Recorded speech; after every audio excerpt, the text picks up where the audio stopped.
Hey everyone, I'm your instructor Danielle Byington, and in this video I'm going to show you some of the details for your visual response assignment. There is a video in your D2L you may have already seen that covers how to do the visual response assignment, but I want to give you an updated one so you see me doing it for your class.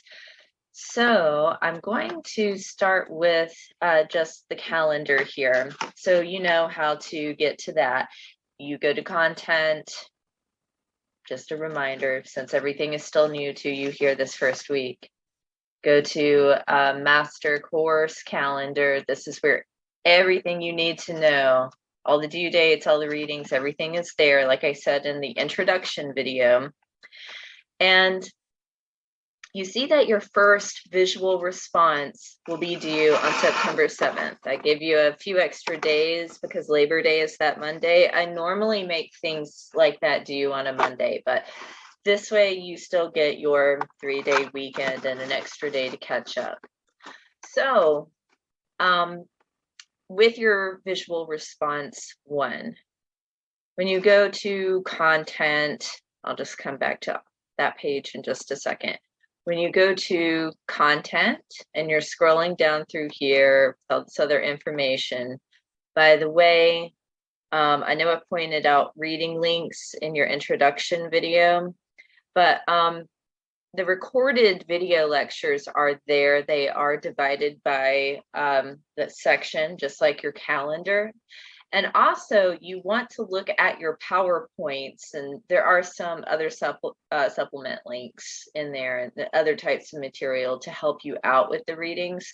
But I take a lot of information from the PowerPoints and I use that on the exams. So you especially want to be aware of these things so you are using them so you have an easier time on the exams.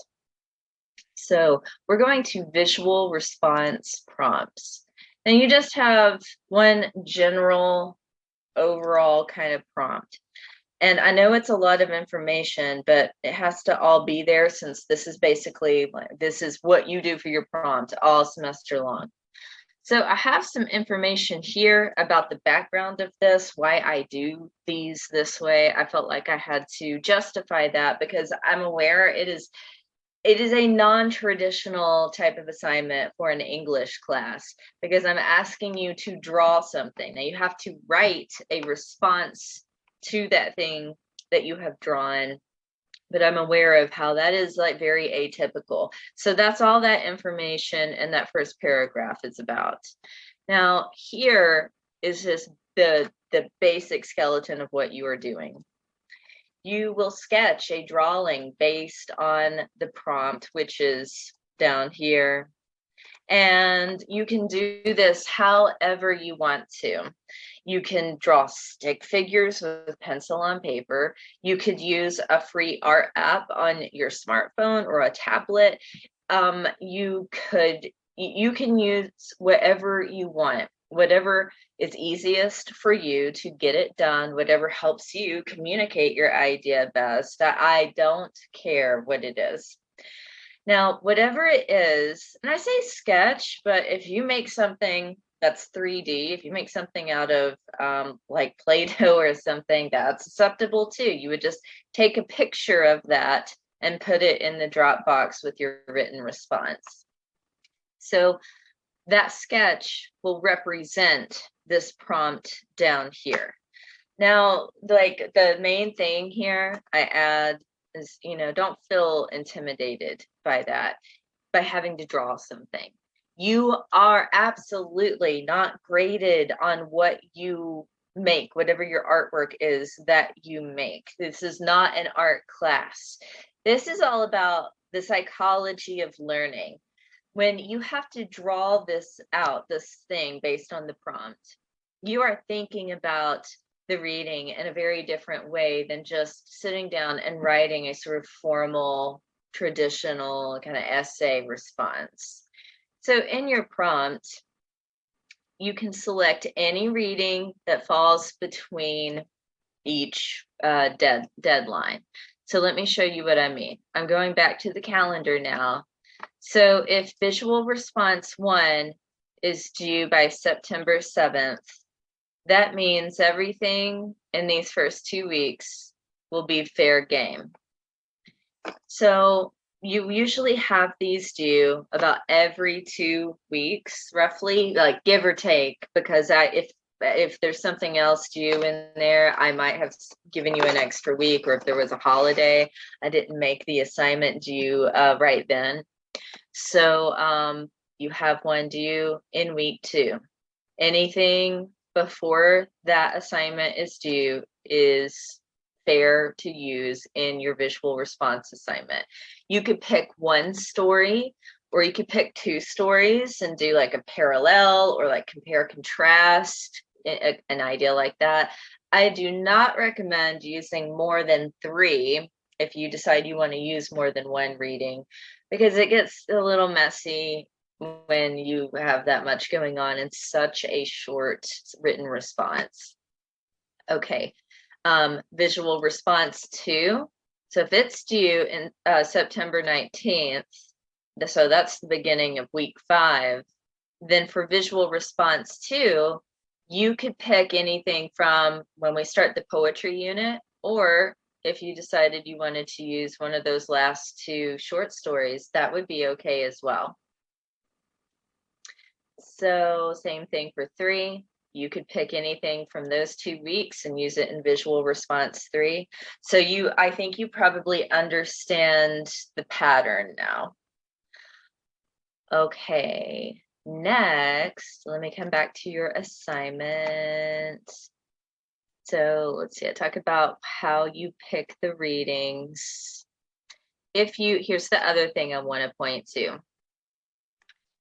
Last semester, I kind of required people to pick a topic based on these videos I've been making for the digital commons at ETSU.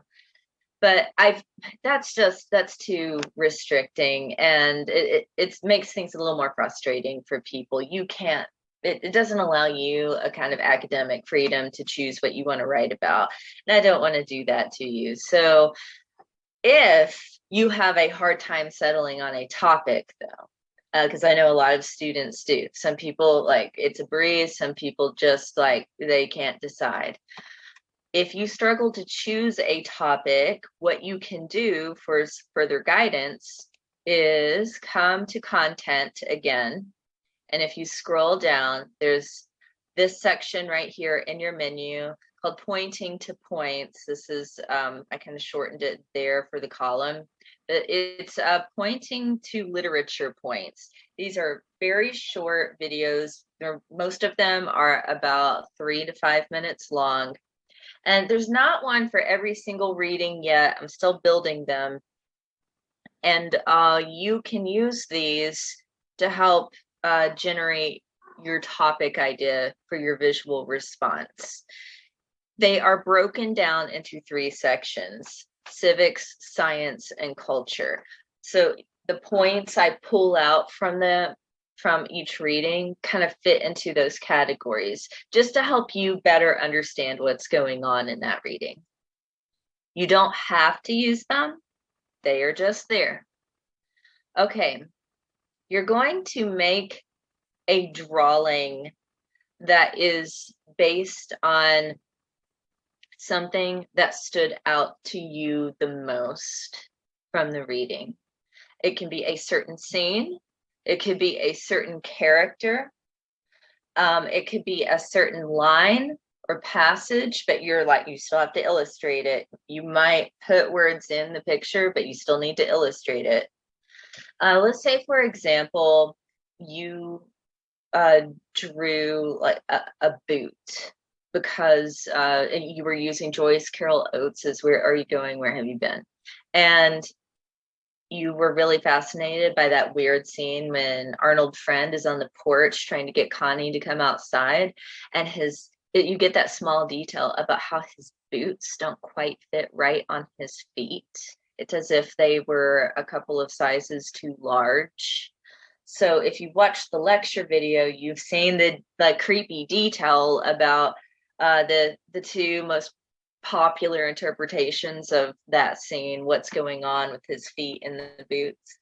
So if you drew the boot, then in your little writing response, just reflecting on why you drew that thing, you might think about, why did I focus on drawing just the boot? Why didn't I draw the setting, like Connie's house and the porch?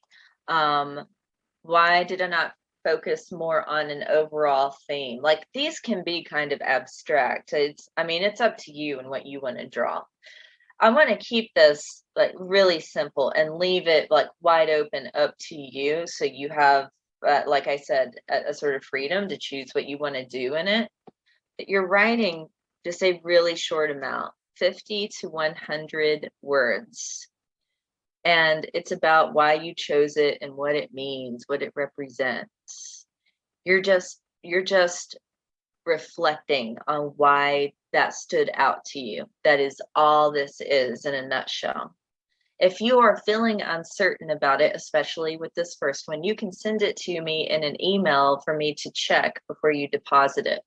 Now, remember, when you are done, that will go in a Dropbox. That probably comes up on your little calendar on D2L, but just as a reminder, in case you haven't noticed it, if you go to evaluation and go to Dropbox,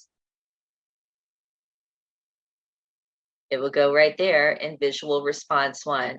All of your folders are groups together. So paper proposal folders are together, and then the extra stuff for the end of the semester is down there. These are the only 5 you have to worry about mostly throughout the semester, though. All right. I will add, with that very first submission round, sometimes people have a little bit of a problem figuring out how to submit their visual response into the Dropbox. What tends to work best, let me come back to your visual response tab. So the Dropbox sometimes doesn't like certain kinds of files deposited. And I honestly can't tell you what those are off the top of my head, because it kind of tends to change, I think, with the D2L updates.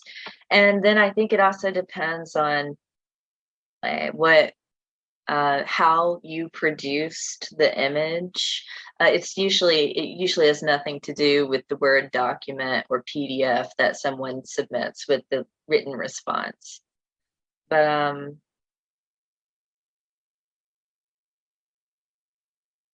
so I have this example.